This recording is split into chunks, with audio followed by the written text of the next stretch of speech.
Hello everybody, I'm back and today I am wearing an appropriate t-shirt because we will be having an appropriate discussion while I do some appropriate nails. Full set. You'll see.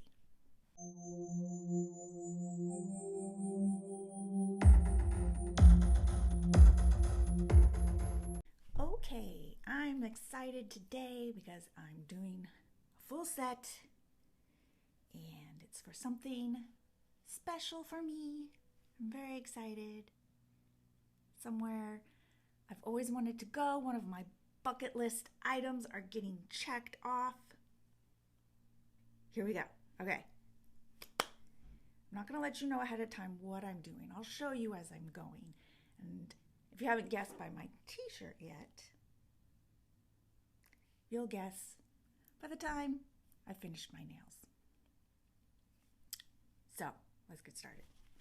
I'm going to start with pushing back my cuticles first. Actually, I'm going to wipe off my nails with some alcohol to disinfect them. So, I thought I would discuss with you today a book I just read. It is a series of books that I just discovered. I'm thinking they've been around for a while. But they are the Twisted Tales series put out by Disney. And the first one I read is called Once Upon a Dream. What would happen if Sleeping Beauty never woke up? And since Sleeping Beauty is my favorite fairy tale of all time, I thought I'd start with that one. Once Upon a Time by Liz Braswell. A Twisted Tale. What if Sleeping Beauty never woke up? And Maleficent is my favorite villain. So, let's start. So the book starts basically where the movie ended. I'm gonna assume everyone has seen the Disney film Sleeping Beauty. It was one of the earliest Disney full-featured animation films. Snow White was the first, and I think Cinderella was after that. Or maybe, it doesn't matter. Anyway, so the book picks up where the movie left off. Prince Philip, lots of spoilers in this. So if you don't want to hear spoilers, go away. We talked about this in another video. I spoil things. Anyway, so Prince Philip has killed Maleficent the dragon. He goes up to the tower to kiss his true love and break the spell that Maleficent has put on her. And in the movie, she wakes up and everyone lives happily ever after. Not in this book. No. Prince Philip, instead of waking the princess, falls asleep. He just kisses her, whoop, and falls asleep. Which I thought was a little bit funny. And as he's kind of drifting off, he's like, what the heck? He's like, did anybody really check to see if she was dead? Maybe Maleficent's not actually dead. So then the next chapter, we leave that scene and we get a little bit of history behind the kingdom we're looking at right now, kind of like in the movie, but with a lot of big differences. So in the beginning of this one, it starts with Aurora's naming ceremony, just like in the movie. But this one is a little different. The King Stefan and Queen Leah, which, by the way, I did not know that was her name. I never knew her name. They never really say. But in this book, Her name is Queen Leah. Yes, so the king and the queen in this story are bad. They're evil and they're power hungry. And it's Aurora's naming ceremony, and they invite everybody, like just in the movie. But the three good fairies are not good. They're evil. They're bad. And they bestow gifts on Aurora, the same gifts that she had in the movie, in the original story. Beauty, the ability to sing. The king and queen basically offer to give their child to these evil fairies in exchange for magical powers so that they can take over the world, basically. And basically sell their child to these evil fairies for these magical powers that they're going to use to dominate the world, because they were like these like party people and they wasted all their money and they decimated the land, and then they were like looking at other kingdoms to like take over their land because they kind of fucked theirs up. So they're like, well, we should go get somebody else's kingdom and just like mess that one up too. But because they kind of spent all their money on their parties and their extravagances, they didn't really have a military to go and do that. So they sell their Princess Aurora to evil fairies for powers so that they can do that. And the deal is they'll give them the powers and they'll be back on Aurora's 16th birthday to claim their payment, which is Aurora. So in the meantime, as Aurora's growing up, the king and the queen are destroying the entire world, all for their greed and need to dominate the earth and use up all its resources, and basically making the whole world unlivable.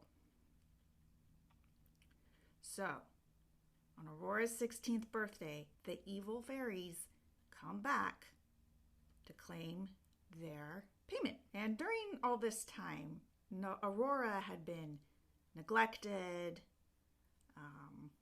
not really cared for, didn't really have parents that were interested in, taking care of her or whatever. They were just like, yeah, she's this, thing we have to take care of until her 16th birthday and we can, give her away. So when the fairies come back to get her, Aurora didn't know anything about it.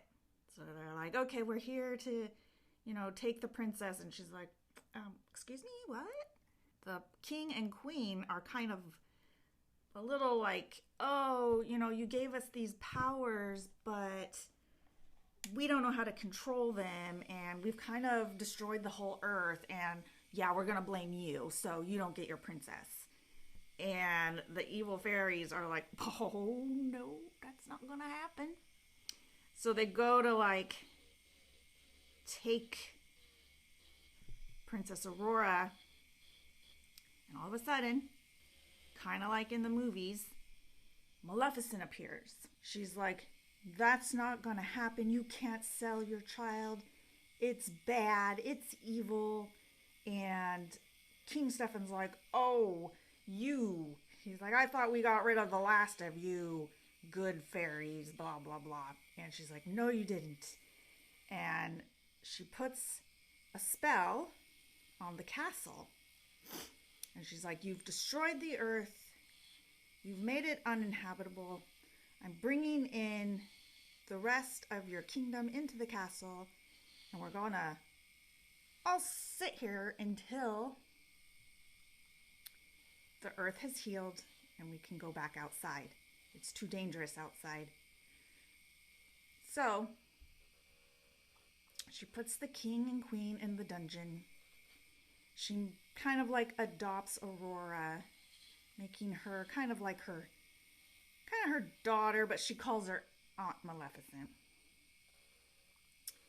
And basically treats her, reasonably well, better than her own parents had. And in order to protect everyone in the castle and in the kingdom, she makes these huge vines grow around the castle and encapsulate the castle. And nobody can get in or out. And there's no sunshine.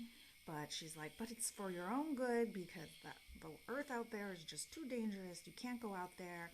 And we're just going to hang out in here until the world is habitable again. And she's like, oh, and by the way, I'm the queen now. And everyone's like cool with that because she was like the savior. She came and she saved them from their evil king and queen who were ruining the kingdom and the whole earth, actually. So yeah, so she's the queen. Maleficent's the queen now. And the evil King Stefan and Queen Leah are in the dungeon. And Maleficent's kind of taking care of all these people inside the castle. That's all encapsulated and nobody can get it out. She's using her magic to like feed them and provide for them. And Maleficent has like all her like servants still, like all those little ghouls that she had in the movie. They're there and they're kind of like her staff and they're helping and stuff like that. Now, in order to kind of keep the people's morale up, she throws these monthly parties, very extravagant things that she does with her magic, and it kind of keeps people entertained and kind of, not looking to get out and just pacified. Now, one day, Aurora is passing time in the castle. She likes to just kind of wander around and she sleeps a lot because there's just, not much to do when you're trapped in the house all the time. So she's wandering through the halls and all of a sudden she hears the minstrel, which is like the entertainer, almost kind of like a court gesture, but he's like more musical than jokey, Anyway, so he comes running up to her in the hallway. He's like, Your Highness, Your Highness. And he's like acting kind of crazy and she thinks he's like ill or something, like he's crazy, And he's like yelling stuff at her like, it's all still out there. I've been outside. And he like takes her hands and holds them to her and he's like, it's all still out there. And she's like, this what? And the Maleficent's guards, the like little monster guys, they come running up and they're like, come on, you crazy old man, you're going back, come on. And Aurora's like, be careful, he's just sick. And they go away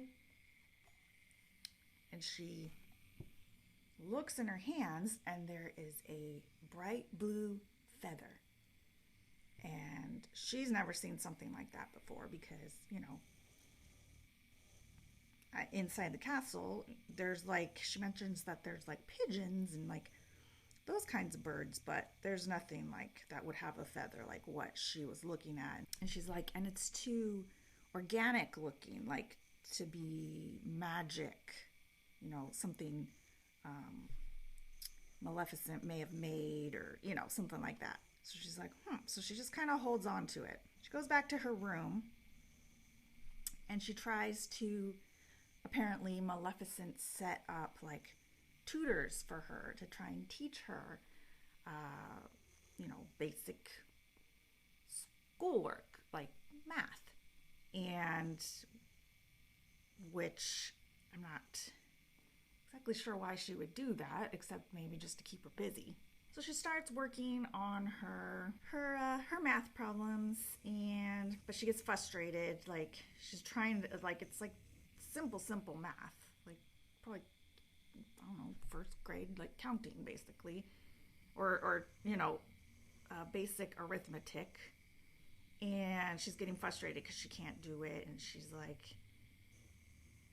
can't, yeah. She said beyond like learning how to count, she was like, she hated math and she just didn't get it. Aurora doesn't like math. So anyway, she's doing her math, but then her mind kind of starts wandering, and she starts to remember how a while back there was a man in the castle who had challenged Maleficent's right to rule and was saying that he was a king and that, Maleficent was not the rightful ruler.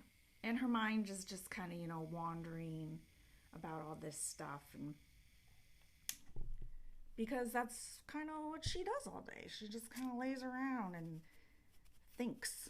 She's thinking about who they call the exile, because Maleficent sent him away because he was challenging her right to rule. And everyone believed that Maleficent did have the right to rule, because look what she did. She came and she saved everybody from this horrible people who, were doing bad things, and no one questioned her right to rule. Okay, so she's in her room, laying on her bed, thinking about all these things. And all of a sudden, her handmaiden, her name is Liana, comes in, and she's like, "Princess, come on, you gotta get ready, because there's one of their parties is that evening." So she's coming in and gets her all ready for the ball, okay? And then she goes down to the ball. And she sees a man. His name is Count Bordeaux, I think is how you say his name. And he's kind of this gentlemanly-like type guy. He's kind of flirty and older, and he's just kind of, Princess Aurora kind of knows, he's kind of got a thing for her, because he's kind of got a thing for everybody. So she goes up to him, and she kind of, assuming, I guess, because of how he is, that he'll answer her and maybe, help her out. They're dancing, and she asks him, "What do you think of this?" And she pulls out the feather. And he goes, "Oh, yeah, it's like a feather." He's like, "Probably from a lady's hat or something." And she's like, "No, it's not." And then he like looks at it again, and he's like, "Is this from outside?" He's like, "Is there an outside?" And he like takes her by the shoulders, and he starts like shaking her, and he kind of starts making a scene, and everyone's like looking, because one, proper people don't act like that. And number two, she's a princess. You're not supposed to put your hands on a princess. Let alone, any man is supposed to touch a woman kind of like that. Maleficent kind of, because she's at the party too, and she notices what's going on over there, and so she sends a couple of her guards, and her guards come up, and they're like, kind of got their little spear things, and they're just like, "What you doing?" And he like, gains his composure, and he's like, "Oh, I'm so sorry. I was just, taken over by your beauty." Princess Aurora's like, "Okay," and so he goes away, and she's like, in her mind, she's just like, maybe I better not show this feather to people. Like, it's really upset him. So, yeah, I'm just going to kind of keep this to myself for a while. Okay, so some time goes by, and she's basically kind of explaining how life in the castle works. Basically, every month or so, they have one of these parties. And after the parties, everyone morale is, pretty up, and they're okay for a while. But then, as the month goes on, people start to get depressed, and because they're just bored. They have no purpose. They're just hanging out in this castle.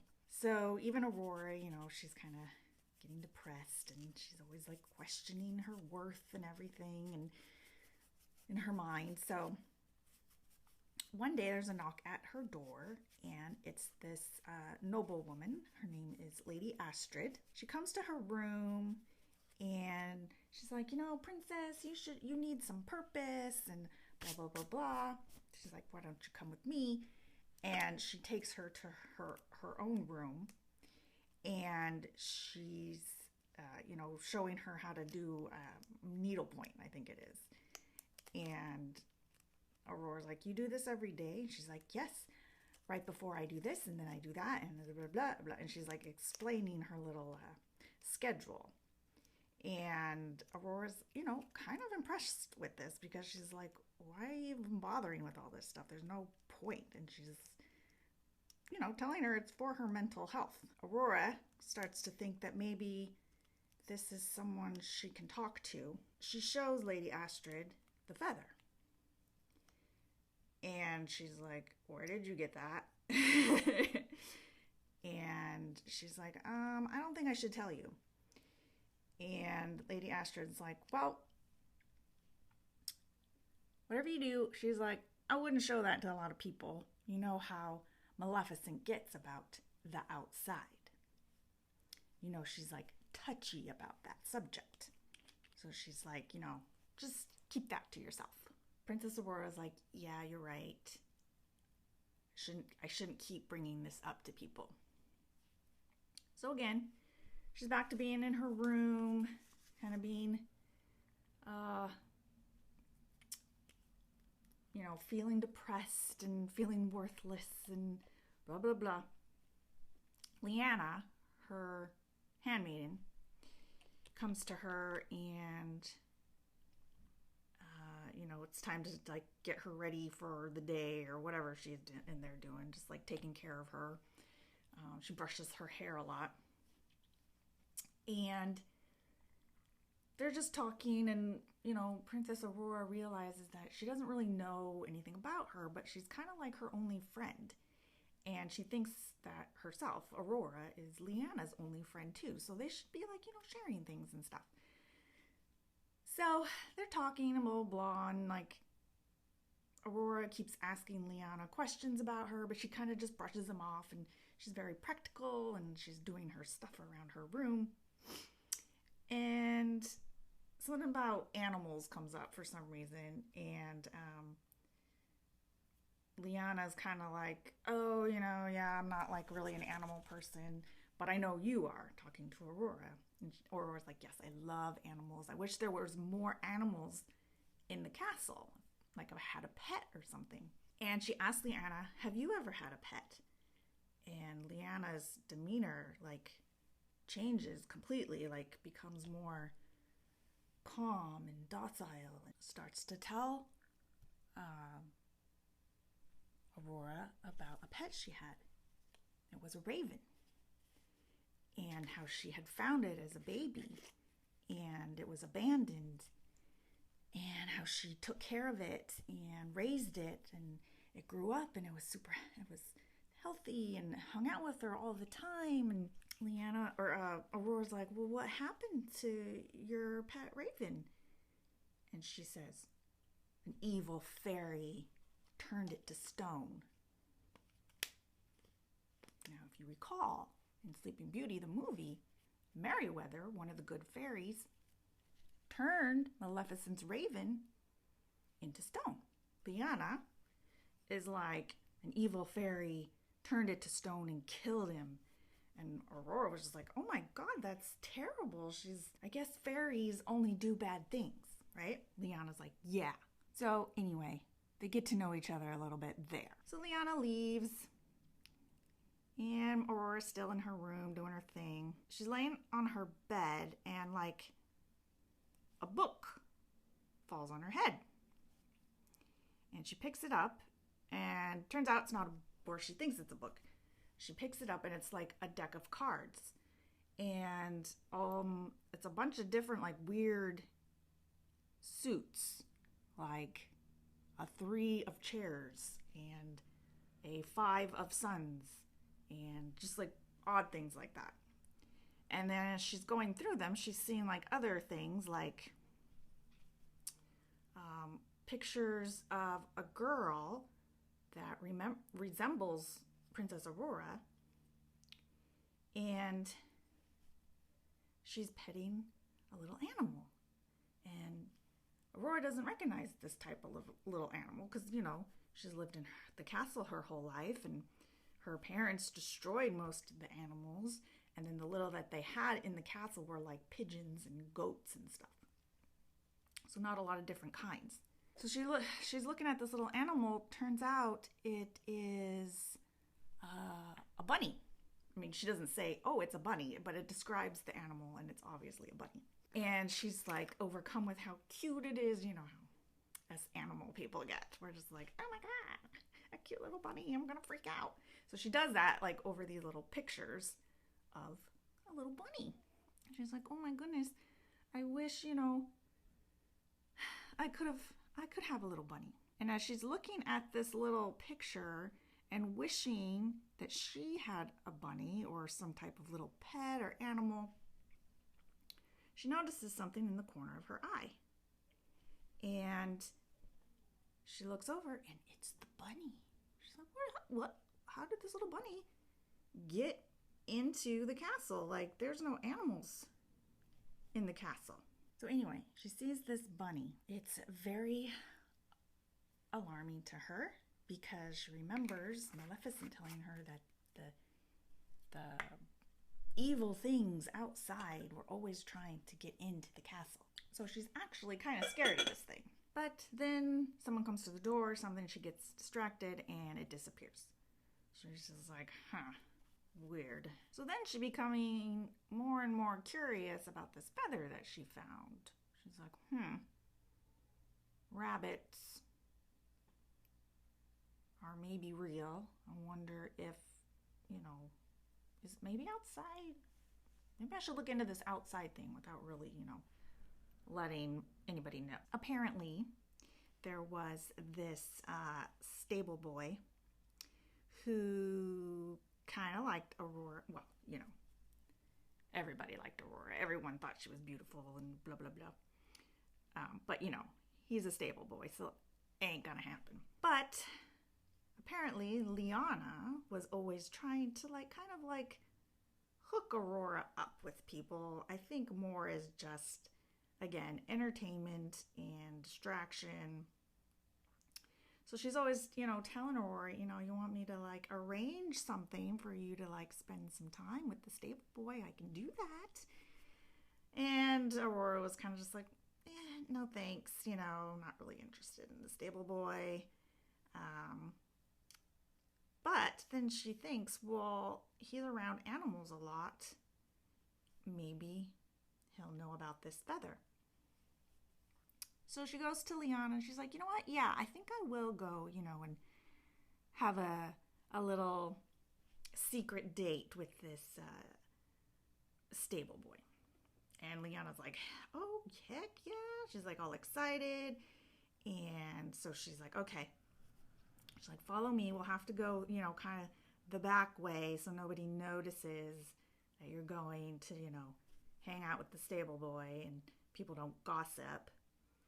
And so they kind of go through the back ways of the castle, through the servants' hallways and stuff like that. They get to the stable boy's place, and Liana's like, okay, go on in. I'll be out, out here, they're in the kind of the public area where the marketplace and all the animals are, and kind of just this communal area. So Aurora goes in there and she talks to the stable boy, and he's like, they're not usually in situations like this where they're alone, oh my God, that could happen sexually. They're kind of he's really surprised to see her, and he comes out from wherever he out into the stable from wherever he was, and he's like, what are you doing here? And it was kind of funny. She's in her head, she's having these kind of impure thoughts about the stable boy, and I'm like, whoa. And then it kind of hit me. I'm like, I don't think this, because I had just assumed these books were kind of for young adults, but I'm thinking maybe not. There are some suggestive, obviously there's nothing super whoa, but there are a couple spots where they do insinuate some sexual adult thoughts. Let's put it that way. Yeah, took me by surprise, but it was cool. So anyway, so he comes out and he's kind of like, not naked, but he's like, to her, scantily clad. He's just like in a loose shirt, and you can see his body through his shirt, and she's just like, she's like, yeah, I guess he's kind of cute, And I wonder what would have happened if this was like, a real date, and would he pull me down into the hay or something to that effect? It was like, I'm like, all right, Aurora, like, get to your question about the feather. So she pulls out the feather and asks him if he's ever knows what bird it's from. And he's like, oh yeah. He's like, I'm a few years older than you, so I kind of remember the times before we were all trapped in this castle. He was like, they're hazy, but I kind of remember. And he's like, I'm pretty sure it's from something called a blue jay. And she's like fascinated by this. She's like, oh my goodness. She's like, a blue jay? What's a blue jay? And he told her about these birds that used to, come and try to steal his bread and stuff like that. So she now knows that this thing is from a blue jay. And it's very exciting to her because if the minstrel is not lying and he really went outside and he got this feather, there's like no reason to be all cooped up in the castle, right? Where is there? Because why would Maleficent keep them all locked up in there? She's done with the stable boy. She got her information, and it's time to get back into the castle without being seen, because again, people gossip.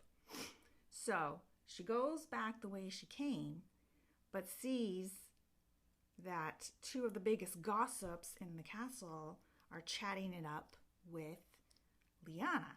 And Lyanna kind of like makes a motion with her eyes like, don't come this way.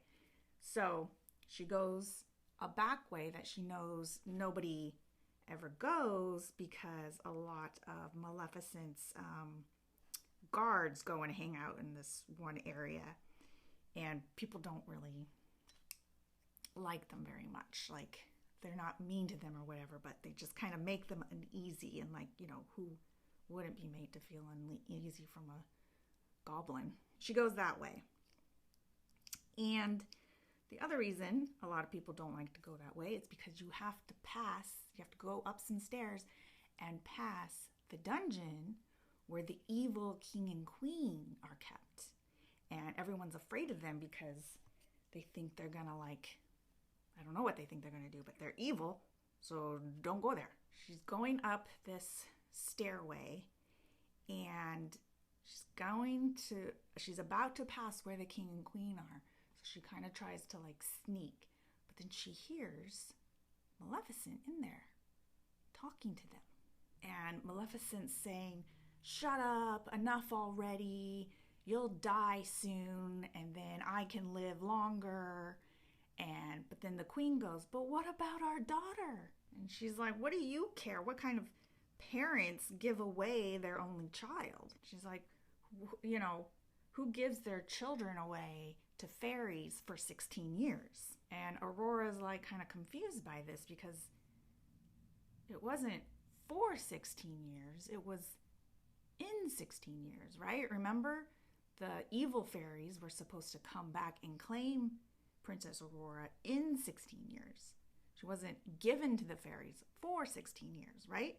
So Aurora's like, what?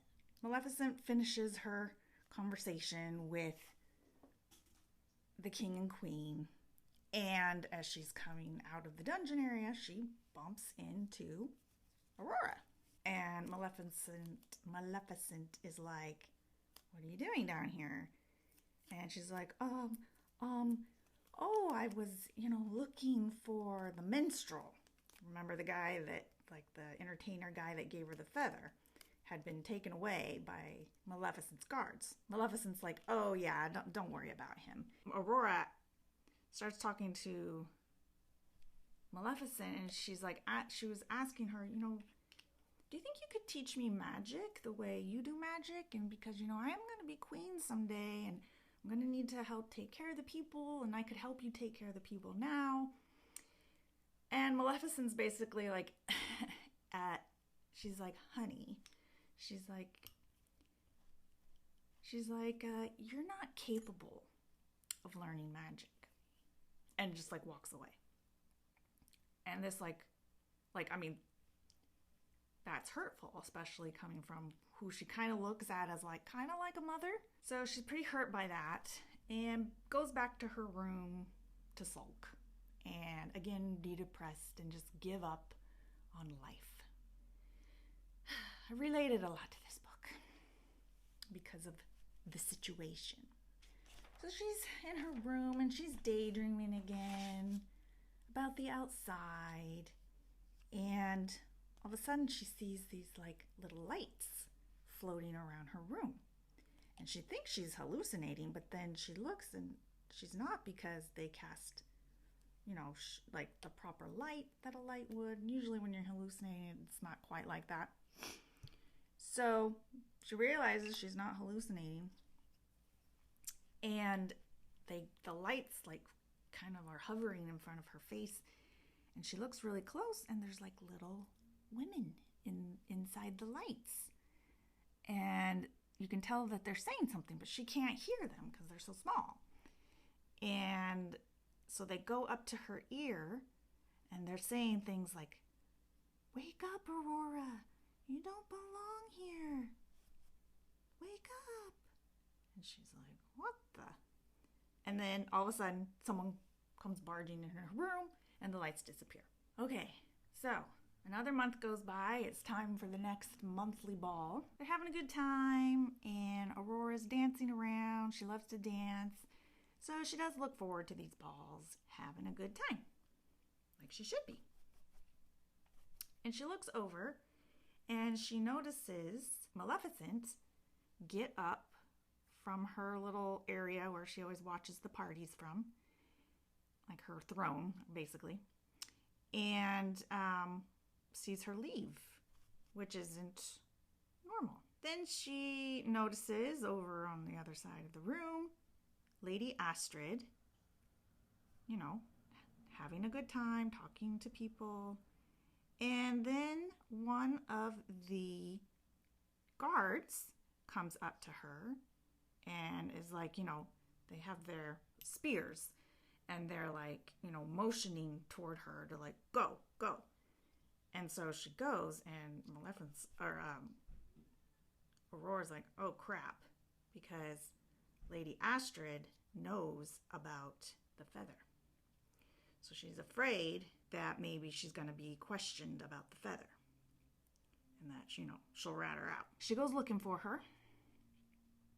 She goes running around asking people, did you see where Lady Astrid went? And nobody seems to know, so she goes up to Maleficent's quarters to ask if Maleficent knows, or thinking maybe that's where she was taken. She comes upon Maleficent's quarters, and she sees that the guards have Lady Astrid tied up and gagged, and then Maleficent takes a dagger and stabs her in the heart. She's bleeding everywhere, and Maleficent takes her staff and she like soaks up the blood with it, so it's like in that little orb thing that's on the top. And yeah, so she like has Lady Astrid's blood floating around in her staff. So yeah, Maleficent soaks up her blood and then starts chanting this chant about how the blood is going to keep her alive, meaning Maleficent. So she's saying this chant, she's soaking up the blood with her staff. Then she takes the staff and she like makes big twirling circle motions in the air with it, and it like opens up this porthole basically, and they can see into another world. And in this porthole, it's the room that they're in, but instead of the bed being empty like it is, Aurora sees herself in the bed sleeping. And right then, Aurora kind of has like a realization that, because she sees herself sleeping, and it's not like she just sees herself and like, oh, what's that? It's like she knows that's really her in the current at the same time, but just somewhere else. And she realizes that where she is now is the dream, that the dreamer is dreaming, right? So she realizes she's in a dream. She hears Maleficent say she just needs to hang on until the end of her 16th birthday. So this obviously freaks Aurora out, and she turns to run. And as she goes to run, she hears Liana coming up the stairs, and she's saying, Maleficent, Maleficent, Aurora. And then she bumps into Aurora, and she looks at her, and then she looks down because Liana kind of has her skirt, she's holding up her skirt to get up the stairs quicker. And instead of feet, she has trotters, which are, like animal feet. So I was like, oh crap, I gotta run away. Like, I can't stay here. I can't trust anybody. My Aunt Maleficent is killing people, and I'm actually not even really here. And my best friend is actually a spy for Maleficent. She's like, I gotta get out of this castle. I have no choice, regardless of what's outside. I don't know what's outside. It's probably scary, but I don't know. I'll take my chance. So she's running away, and Maleficent sends her guards after her, and she's getting chased all over the castle. And she finally makes it to like an outer wall area, and she basically just makes a jump for it, and she jumps and she grabs onto some of the vines, remember, that are surrounding the castle. They keep them all from seeing outside. She climbs down those vines down to the ground. The vines start kind of like grabbing at her and trying to get her, and she screams, just go away, I guess, to the vines. And they do. They recede away. And she gets down and she gets away. She gets down to the ground. Now, back in the real world, where the original movie takes place, we find out that, the fairies, the good fairies, are there kind of watching over Aurora.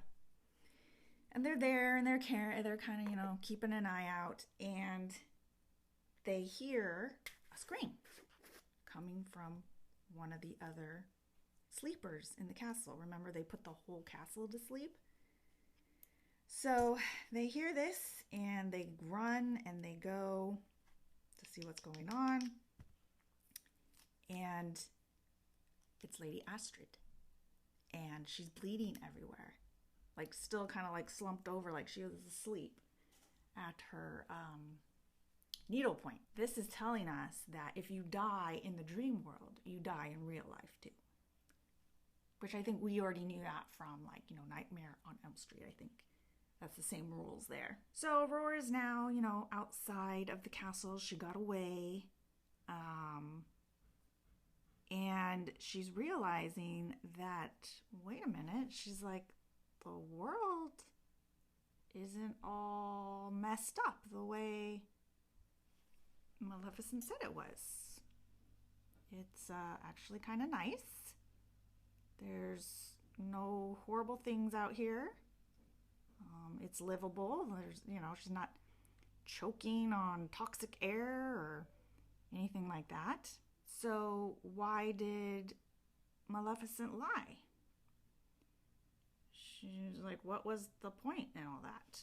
Why did Maleficent want to keep them all trapped inside? And if the world wasn't all destroyed, if her parents hadn't really destroyed everything, why were her parents in the dungeon? Like, what really happened? So she gets out of like the vine areas and she comes upon the forest. And she starts wandering through the forest and she starts having like all these memories from her real life start flooding in. And she remembers her life with the fairies in the forest and the woodcutter's cottage, growing up with them. She remembers her name was Briar Rose, and it's all very confusing. So she's like, you know what, I'm like, over all this, I'm just going to live in the forest until I figure it all out. I'm just going to live out here. At least out here, I'm by myself, and I can just be alone. So she's wandering through the forest, and she sees a deer. And it's so beautiful. She loves animals. And then all of a sudden, she sees this man like approaching the deer with his hand out, and he has a sword on his hip, and she thinks that this guy, who she couldn't help but notice was extremely handsome, the most handsome man she'd ever seen, and she thinks that he's gonna kill the deer. And she's like, I just got out into the real world to see real animals, and this dude is gonna kill one of them. She's like, mm-mm. And she goes running after him. She's like, stop. And he turns to look at her, and he's like, it's you. Oh my God, it's you. And he embraces her and like gives her a big bear hug. And she's like, what? Who is this? You can only guess. It's Prince Philip, of course. But she doesn't remember him because he wasn't in the Thorn Castle, right? Like, this wasn't anyone she remembered from the dream world or the regular world because, her memories are still kind of coming back. So he realizes that she doesn't remember him. So he's like explaining to her how they know each other, and that, he's like, we're in love. We're supposed to get married and blah, blah, blah, blah. She kind of starts to remember, and she's like, well, help me remember. She's like, well, how did we meet? And he like tells her about the whole Once Upon a Dream scene, and tells her about the song, and like she remembers the song, and then she kind of starts to remember, and he goes, we were in love. We fell in love at first sight. And she's like, what? She's like, that seems kind of weird to fall in love with somebody you just met. Like, literally just laid eyes on this person. So they decide that they need to defeat Maleficent because all these other people in the kingdom are real people and they're all asleep, and she needs to rescue those people. So they decided they need to find the fairies because they were such help with the original story. And Prince Philip, told her how they helped him find her. And so they decide they need to find them in order to defeat Maleficent. And they decide that the most likely place that they can find them is at the woodcutter's cottage, where they raised Briar Rose, or Aurora. So Aurora and the prince go about walking through the forest looking for the cottage. And they're talking, and they're kind of putting together what happened. They come to the conclusion that when Prince Philip killed Maleficent when she was the dragon, Maleficent must have had some kind of backup plan, some kind of spell that she cast, so that somehow her soul was tied to Aurora's. So when Prince Philip killed her, her soul went into Aurora's dream. That's how she continued to stay alive. So now, this whole time that the prince and princess are walking through the forest and kind of getting to re-know each other and putting all this together, this whole time, Maleficent has been watching them. She can use her magic and her staff to see where they are and listen to what's going on. As they're having their conversations in the forest, Aurora mentions that there was this guy that had been exiled because he was saying he was a king. And Prince Philip is like, what was his name? And she's like, Hugh. And he's like, Hubert? And she's like, yeah.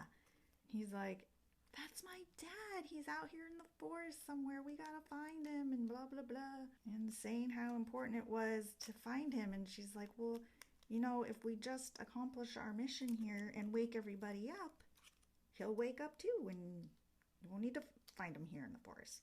He's like, okay, yeah, you're right. So they go about their business of trying to find the cottage and the fairies so that they can defeat Maleficent. So they're walking along and they're on this path that they think leads to the cottage. And as they're walking along, all of a sudden they see the path ahead of them is like cracking open into like a ravine type of thing, and that it's cracking towards them.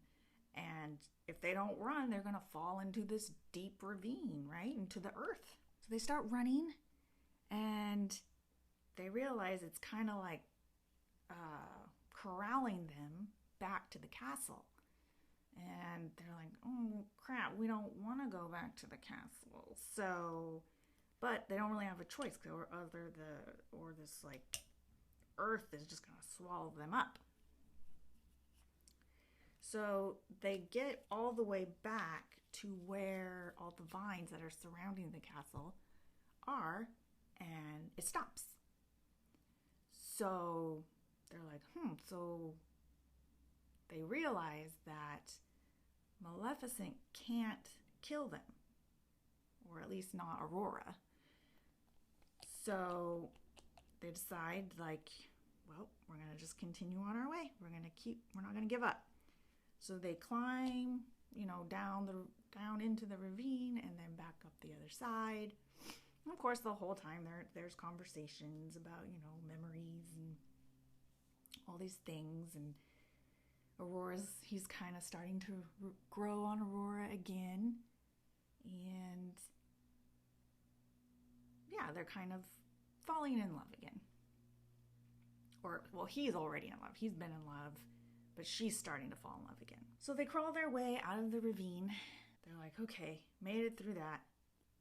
They're walking along, and all of a sudden, they see these little, like, lights again, kind of like what Aurora had seen in her bedroom. And they're coming towards them, and turns out, yep, she's right. They're like little fairy people, and they're thinking, oh, maybe this is the fairies, or maybe it's some other, maybe these fairies can help us find the 3 good fairies.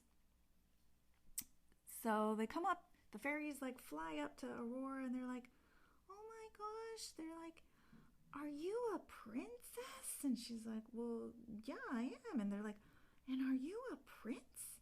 And he's like, yeah. And they're like, oh my goodness, a real life prince and princess. And they're all like excited, and they're like, are you fairies? And they're like, we're wood nymphs. Which I don't really understand the difference between a fairy and a wood nymph, but apparently there's a difference. So they're like, oh, Aurora, you're so beautiful. And they keep just going on and on about like how pretty she is. And they're like, but you're all like disheveled and look at your hair, it's all messed up. They're like, why don't we let us like, fix you up and take care of you? And they're like, well, we kind of got to get going. We're kind of on a quest. And they're like, oh, well, we can do it right here. Don't worry, it won't hold you up. And they're kind of like going back and forth. Well, we don't really have time, but the fairies are like insisting. So they're like, go ahead, just let us let us at least wash your hair and give you a little bit of a bath because you're a mess and it'll help, you'll feel better on your quest. And they're like, all right. So the fairies do their magic and they basically put together like a little wooden, like a little fairy salon, basically, right? And they're washing her hair and they're taking care of her nails, and even the prince is like getting his face washed and like all this stuff, right? The fairies are like brushing her hair and they're saying, oh, it's just like spun gold.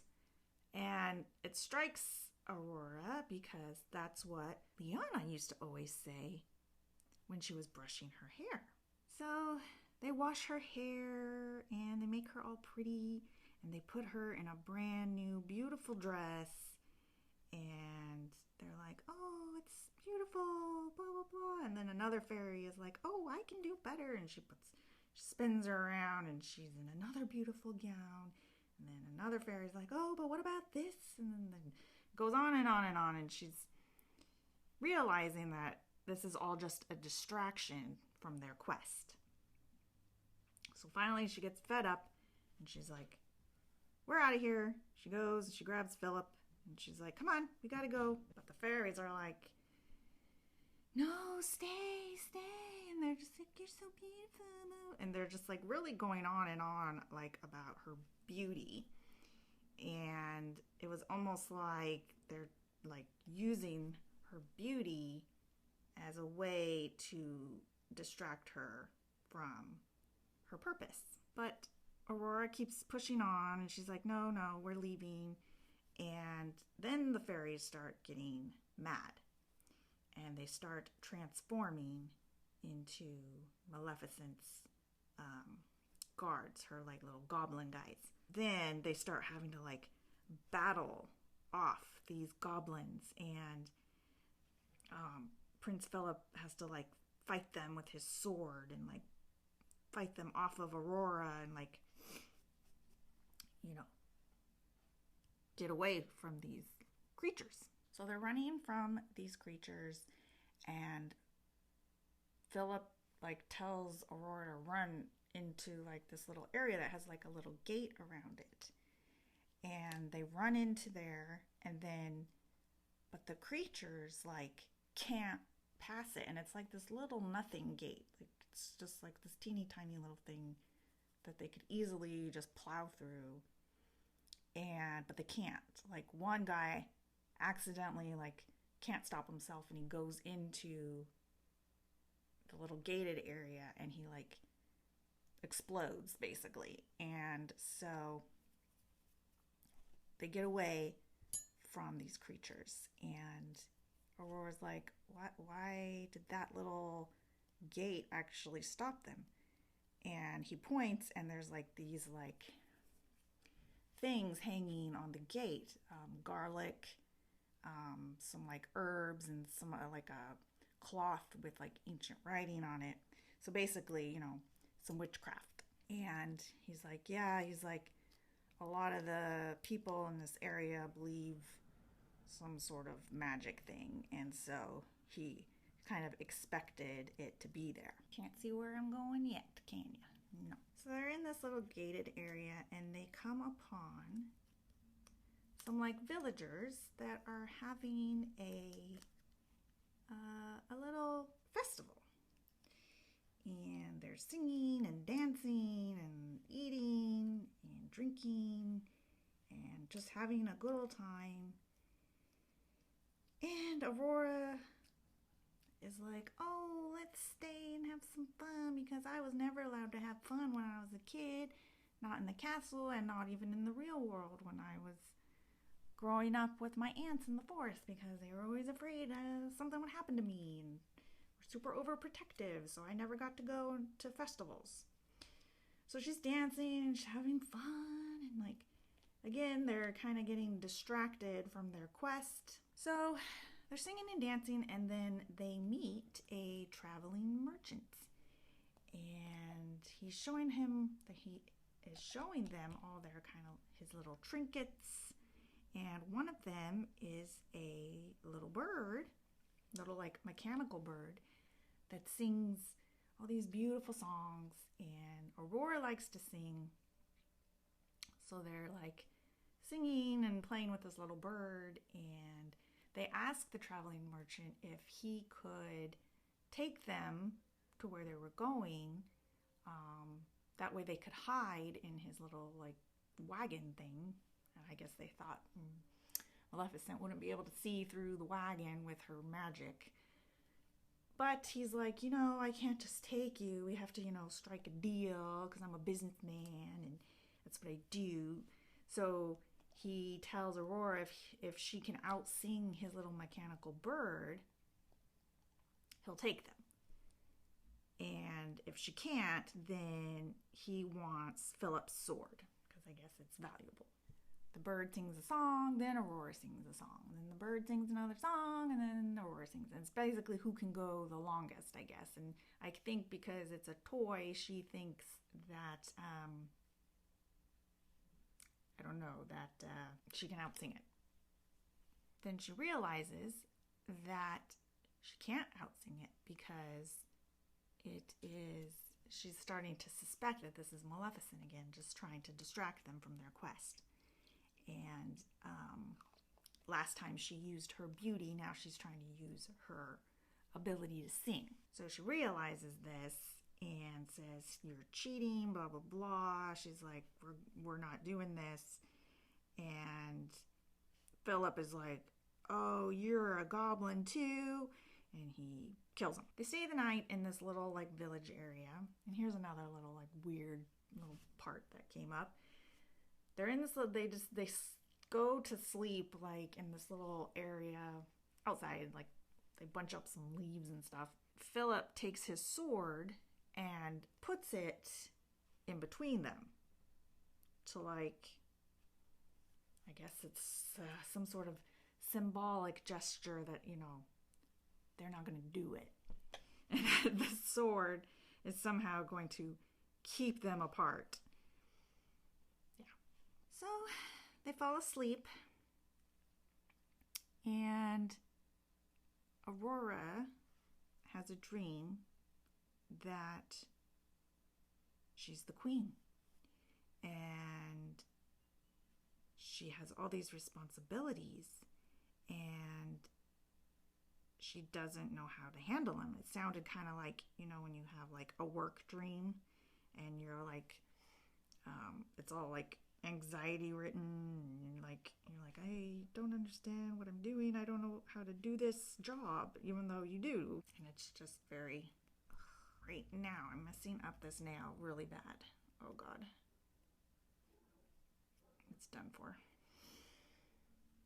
Ugh, not good.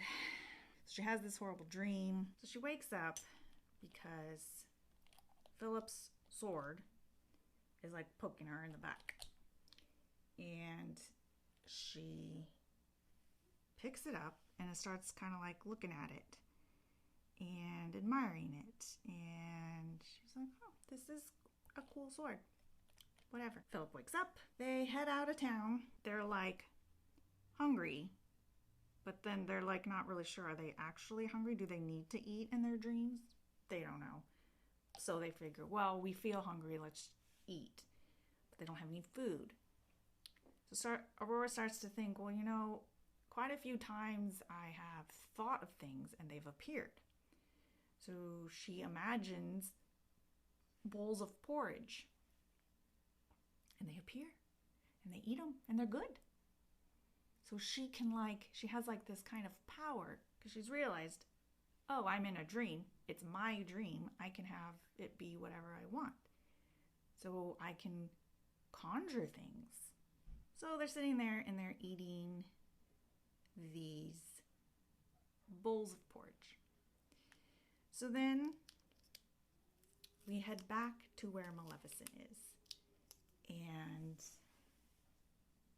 she's watching them in her magical porthole thing. And Liana is there with her. Liana is kind of, taking a little bit of a jab at Maleficent. And she's like, oh, guess she's, smarter than you thought she was. She's realizing that this is her dream and that ultimately she's the one that has the power and that she can make things happen here. And Maleficent's like, yeah, that might be true. But Maleficent's like, I don't have to kill her. I just have to delay her. Hence why she's using all these distracting things on her mission. Because she just has to delay her enough till it is no longer her 16th birthday in the real world. These are not turning out how I wanted.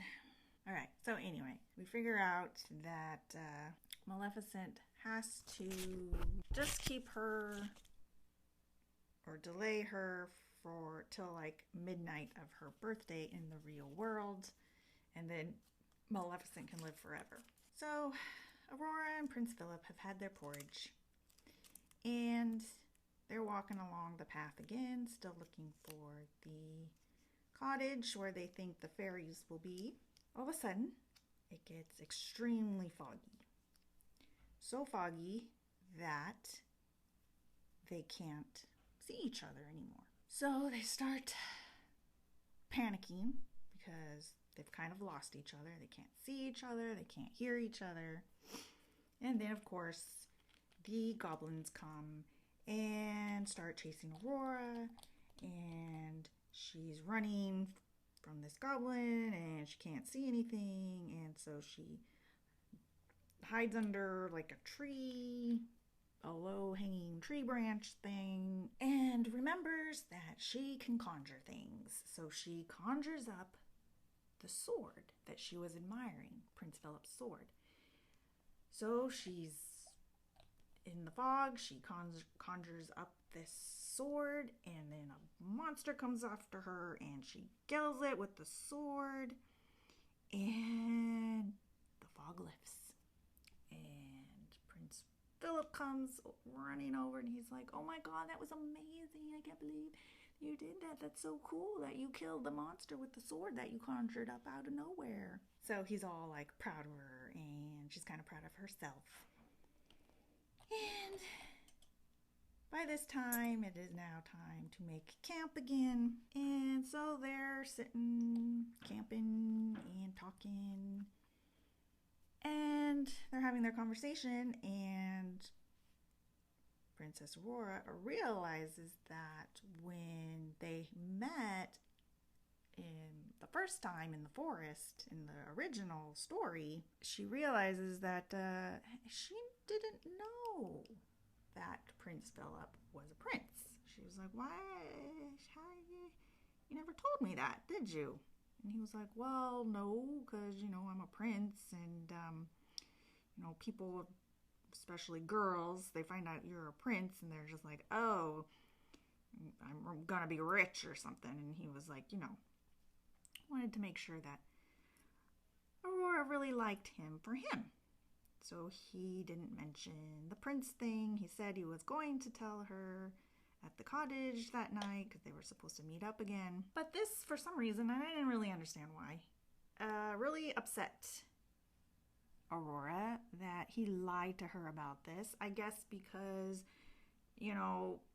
that's a pattern in her life. The fairies that raised her lied to her in the real world, and Maleficent lied to her in the dream world. And it's just something she's getting sick of people always lying to her. So when now Prince Philip, supposedly her true love, lies to her too.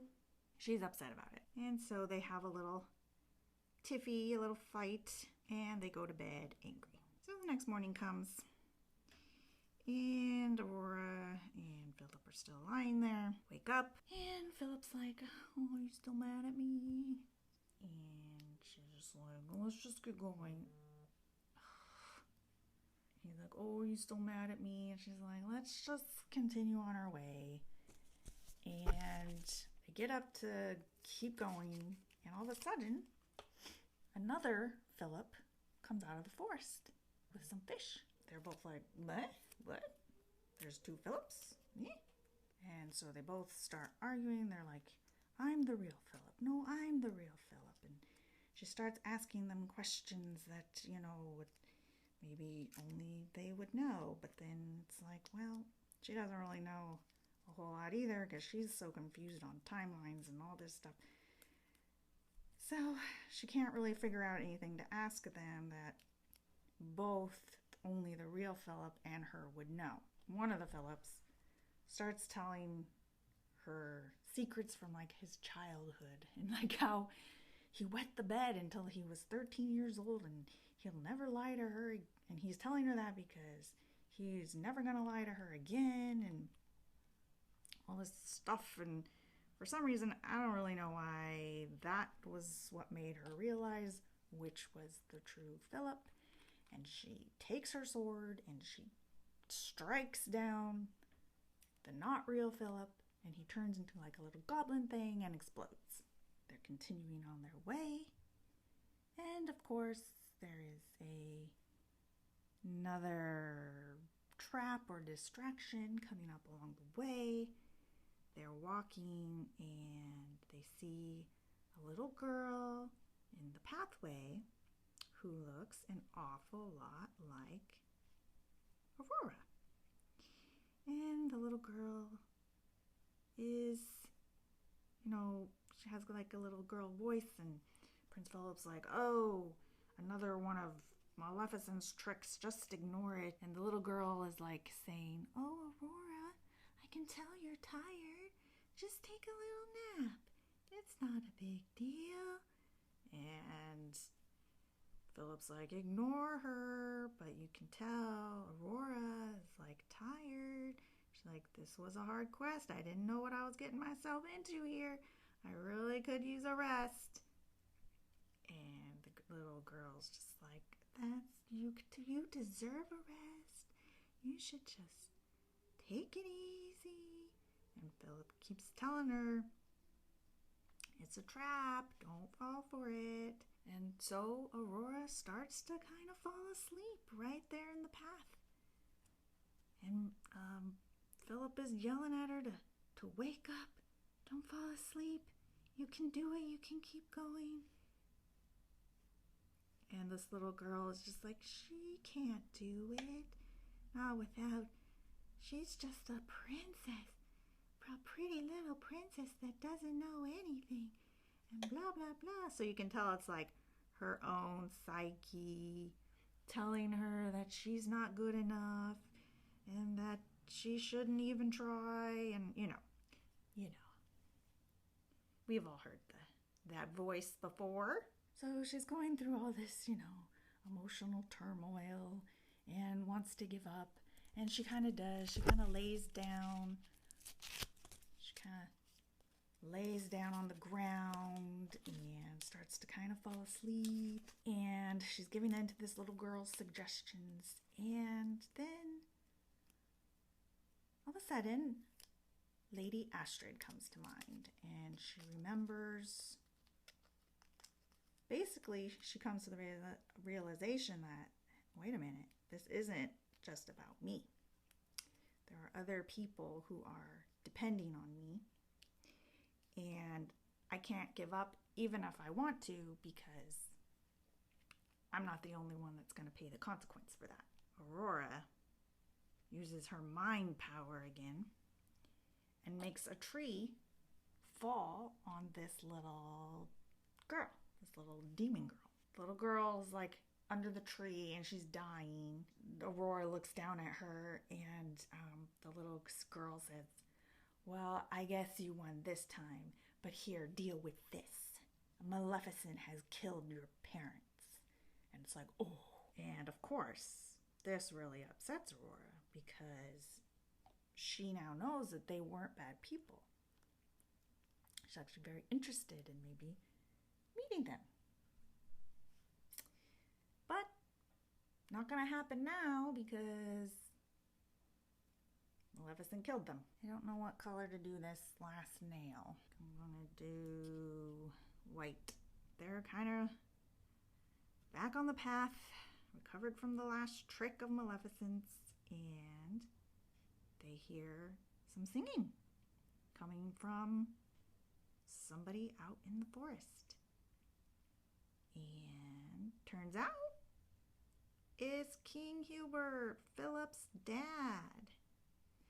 And so they reunite, and it's lovely, and it's wonderful, and they're happy. So they see him, and he's obviously in not great shape. He has been out in the wilderness for a very long time. And like one of his eyes are missing, and he's a little nutty, like even more than he already was. He was already a very eccentric guy, but now even more so. They ask him, since he'd been out there for so long, years they think, they ask him if he knows where the fairy's cottage is. And he does, because he's been out there so long, he's come across quite a few things. He takes them to the cottage. Okay, so Hubert takes them to the cottage, and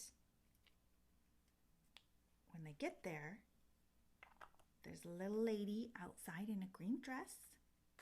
It seems to be Fauna, one of the good fairies. And she tells them to come inside. And they do. And she tells them that, the cottage is the part of Aurora's mind. It's the deepest part of her mind. So Maleficent can't get to them there or hear them there or anything like that. So they're totally safe there. They go in, and you expect to see the inside of the cottage. But you actually see Aurora's nursery from when she was still with King Stephen and Queen Leah in the real world. So she sees her old nursery, and she sees her parents looking down at her in her cradle, loving her, and it's all very sweet and loving. The three fairies are there, but they each look a little bit different. And this is where you realize that the three good fairies actually represent three aspects of Aurora's personality. One is brave, one is kind, and one is smart. They tell her that she needs to kill Maleficent in the dream world in order to free everybody and have them wake up. But in order to do that, she is going to need some training because it's not going to be easy. Maleficent has known magic for a very long time, and Aurora has not been practicing her dream conjuring for very long. So they're like, you're going to have to train. So they take her into this great hall inside the castle that's inside the cottage that's in her dream.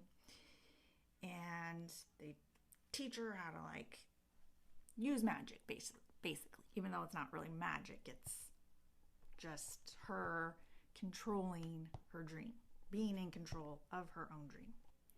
So she's there and she's training, and it's been a while. So the fairies are like, all right, guys, time to do this. Gotta head back to the castle and fight Maleficent. And they're like, okay.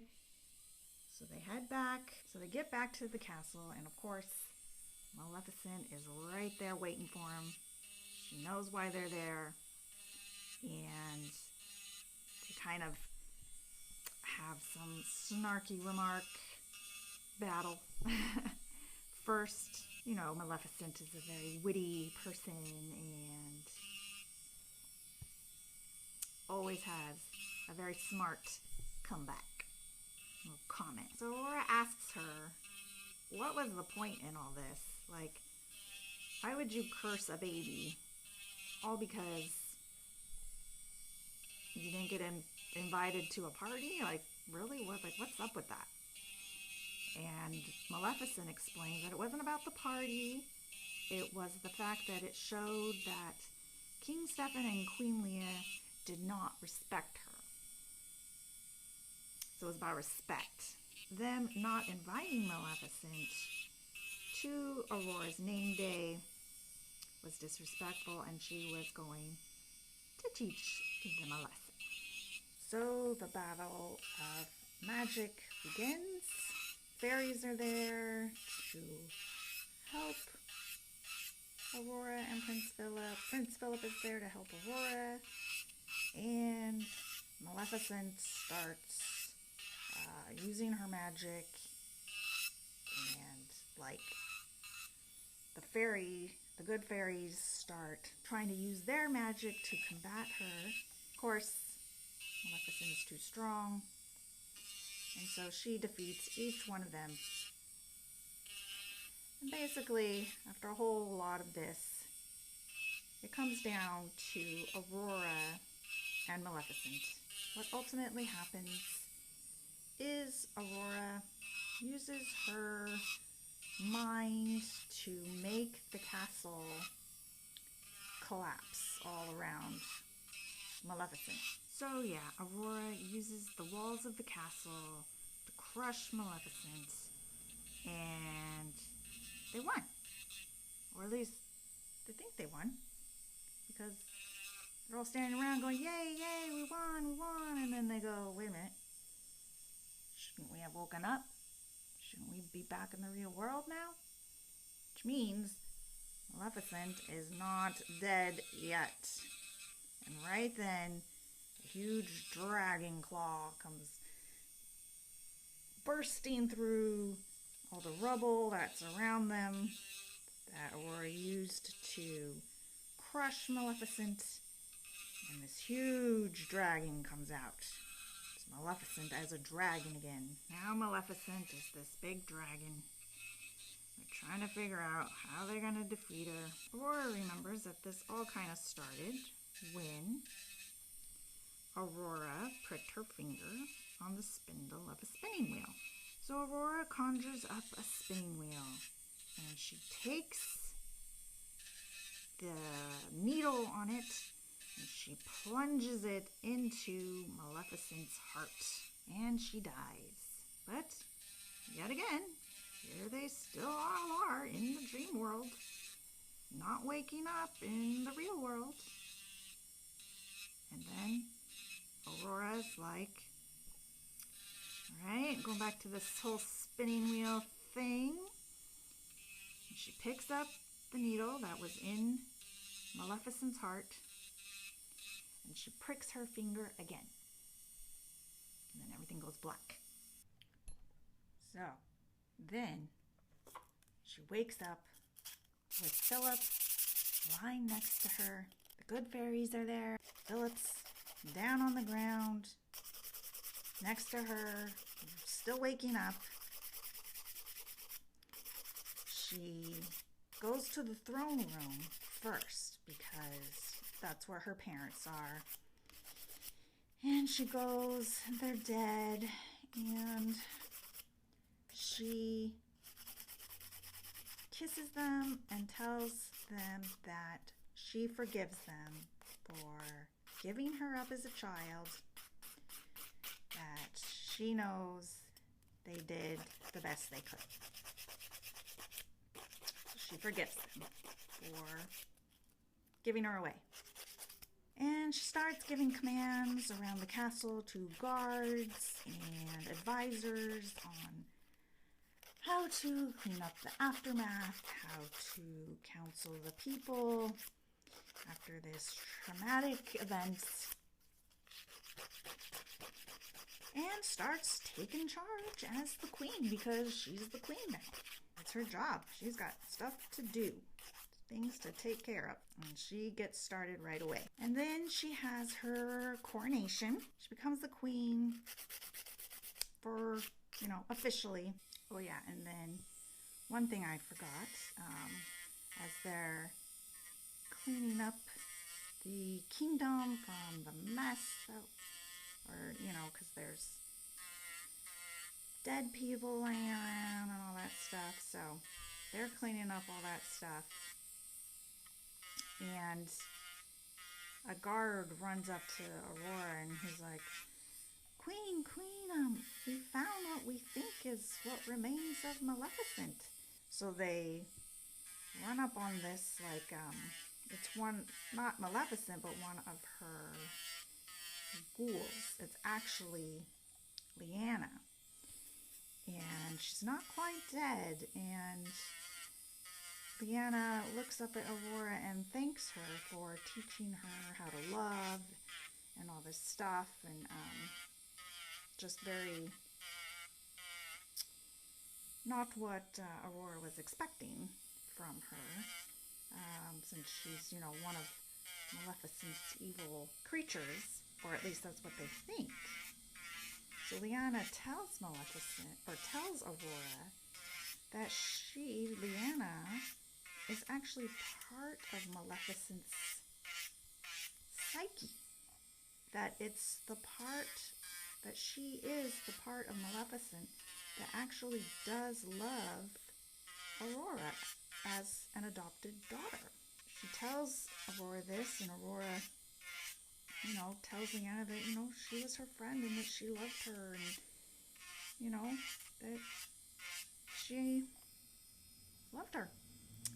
So then Lyanna, or Maleficent, dies, or the body that looks like Lyanna but is Maleficent.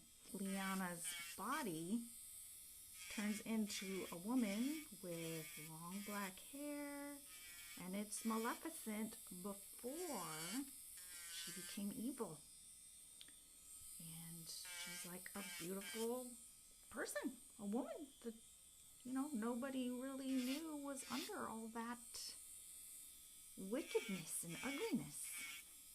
Okay, so can you guess what it is yet? No? Little design work now.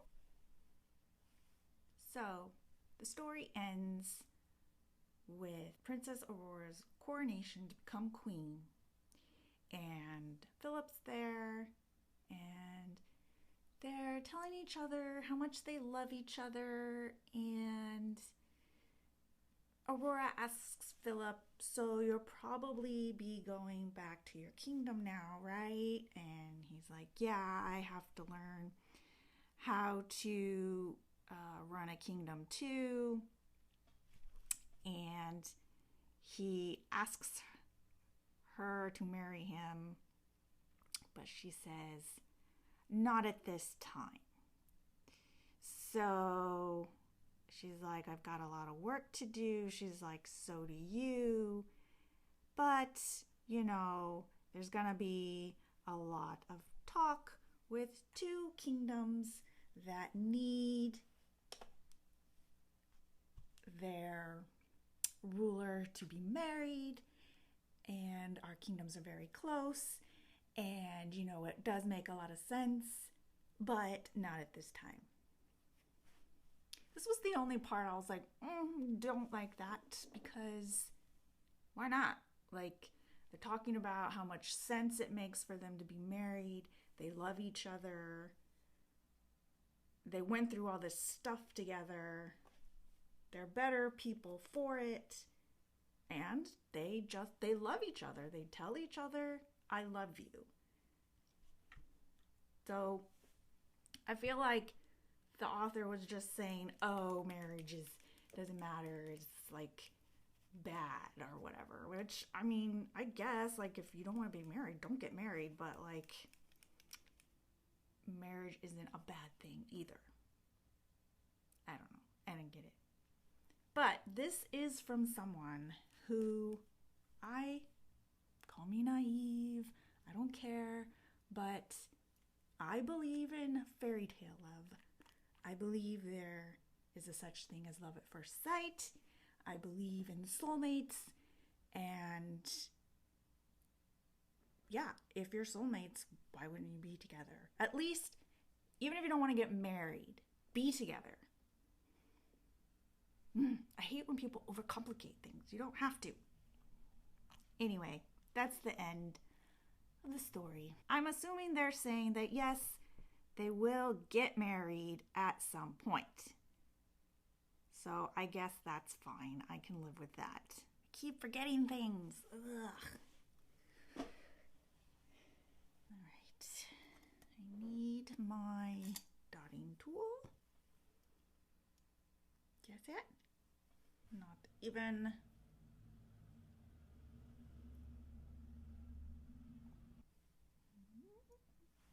Okay, that idea did not work. I'm gonna try something else that probably won't work. I need to get something else that I didn't grab.